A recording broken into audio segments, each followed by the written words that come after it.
le pass vaccinal adopté. Les tests ne sont plus acceptés. Un schéma vaccinal sera demandé aux plus de 16 ans dans les espaces de loisirs. Une décision bien accueillie.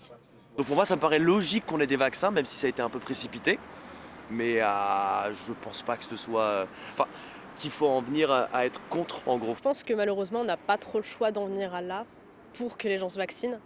C'est dommage d'arriver un peu dans ces extrêmes, mais je pense qu'on peut s'en sortir qu'avec le vaccin. Et si les gens ne se vaccinent pas d'eux-mêmes, il faudra les pousser à le faire.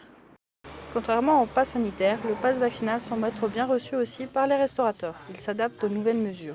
Alors les dispositifs, c'est ce que le gouvernement nous demande de faire. Donc déjà, on demande les passes à toutes les personnes qui rentrent dans l'établissement et s'il n'y a pas de passe valide, on ne les sert pas, bien évidemment, parce qu'on n'est pas en droit, ils sont susceptibles d'une amende, mais nous aussi, etc.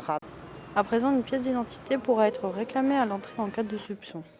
Soit il n'y a pas beaucoup de changements puisque la plupart des clients avant utilisaient déjà l'application avec les QR codes et donc le pass papier n'était que très rarement utilisé par les clients.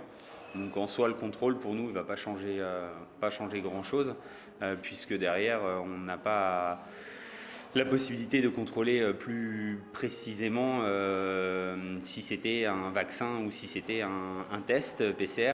Le gouvernement espère le mettre en place ce jeudi. Toutefois, les députés ont saisi le Conseil constitutionnel. La date reste inconnue.